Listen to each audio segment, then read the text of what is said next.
In 2015, 18-year-old Hannah Carpenter took her own life. Why? Because she felt she wasn't beautiful enough. She felt that she couldn't obtain the perfect body.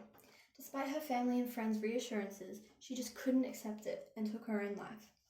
Good morning, ladies and gentlemen, and thank you for joining me today. Now, I know hearing about Hannah's story was very upsetting, but let's be real. The reason why she did it was not very surprising. At one point or another, we have wished we looked like our idols or strive so hard to be as funny and outgoing as the person that we look up to. But this yearning to be someone other than ourselves and to fit into the crowd is dangerous. It's harmful to both ourselves and society, despite the fact that society is the reason we ever feel like this. I want to discuss with you all how the prevalence of unrealistic societal expectations is resulting in the loss of individuality and in turn deteriorating the mental health of so many people around us, and how conformity and submission to this kind of pressure will inevitably lead to a dysfunctional society. Media has become the world's largest source of information output ever since the internet was created. The amount of screen time we all use is only increasing more and more as time goes on. In 2020, the average person sees between 6,000 to 10,000 ads every day just by interacting with this media content. While there are many different forms of media, social media is irrefutably the most popular, with 3.8 billion people around the world engaging in it. Kids from as young as 10 years old and people as old as 80 are constantly actively engaging in the wide world of social media and downloading several different apps such as Instagram, Snapchat, and Facebook. These platforms provide non-stop information and news intake, while also providing the users with content catered specifically to them and their interests. While this is all great, there are some serious dangers that we should be aware of when engaging in this content. In Australia alone, around 94% of people between ages 24 and 12 use social media. We all know that this age group are the ones who are most susceptible to change and rely heavily on the information being fed to them, as they are still trying to figure out who they are and what they want to believe. So imagine if a 12-year-old girl starts suddenly seeing images of women with perfectly shaped bodies that seem like they have perfect lives and are always happy. Imagine a 16-year-old boy being shown how amazing life is, only when you have a perfectly toned body and a beautiful girlfriend. This is reality for so many people around the world. We are always being shown what a perfect life should look like and what sort of face we should see when we look in the mirror. Yet when we reflect on ourselves and compare ourselves to these expectations, we begin to realize that we fall short. And yes, some may say, so what? You look different and live different. It doesn't matter. But to us, it does matter and can be seriously detrimental to our mental health.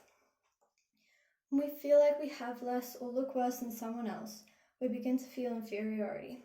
Our self-worth and confidence decreases, and we are all susceptible to developing mental illnesses such as anxiety or depression. Any of us can experience a feeling of worthlessness and lose sight of our ambitions or goals that we may have had, or even just a general purpose to life. In other words, we lose our sense of individuality, all because we aren't someone we wish we were. While mental illnesses are big enough problems on their own, the way society tries to counteract the problem is even worse. No one ever tells us to find happiness with who we are. Instead, we're always encouraged to change ourselves, to become someone we're not, to love who we could be, not who we are. And this type of influence on people is exactly what leads to a dysfunctional society with no room for diversity or individuality.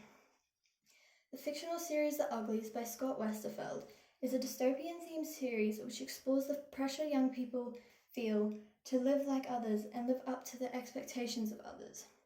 The series discusses many issues surrounding loss of individuality and diversity, as well as so many more problems that will happen in the future if it cannot be controlled. It discusses how strong the need to fit in and be the same as everyone else is, and how much people are willing to sacrifice for that. It also addresses the result of being different or not living up to expectations, and shows how truly extreme life will be if peer pressure continues. So extreme, in fact, that society could revert back to segregation again. The main character, Talia Youngblood, is the prime example of how these issues are affecting people. She wants to be turned pretty, like everyone else, and live in the town with just pretty people. Yet when her chance to do so arrives, her friend runs away trying to oppose the pretty system. The government threatens Tally with her chance to become a pretty if she doesn't get her friend back, and she risks everything, including her life, to become like everyone else. Dystopian novels are actually great sources to go to in order to learn more about what the future of our society could look like. While they may only be fiction, they are almost always based off of actual worries, concerns, and events that are happening, and serve as a warning to those who refuse to listen or change. Dystopian novels encourage people to recognize what's wrong and take action before it gets out of hand and can't be stopped. All of the issues discussed in The Uglies are so important because of how much they can and will affect whether society thrives or dies. Think about all of the different occupations made available today. Each job is so different. Each job requires skills in so many different areas and requires knowledge of several different tasks. But if everyone operates the same way, has the same skills, thinks the same, and feels the same, this is not possible. You can't make a dancer build a building, and you can't make an accountant fly a plane. It doesn't work, and neither will society. Diversity and individuality is what allows us all to grow and progress, both individually and collectively. However, all is not in vain. There are things that can be done. The most obvious of these would be to completely disengage from any type of media with which you feel is affecting you unhealthily or is affecting you in a negative way. You may not realize how much of an effect it is having on you until it's gone. Another way to evade this problem is to constantly be there for friends and family, making sure to check up on them and pay attention to any changes or off behaviors they may exhibit. There are also many websites you can visit to reach out for help if you are not confident in confiding with the people you know. ReachOut.com is a great website for youth mental health services and provides online help when needed. To avoid having to take such measures, we all need to stop telling people to change themselves, whether it be their skill set, their appearance, their personality, or their beliefs.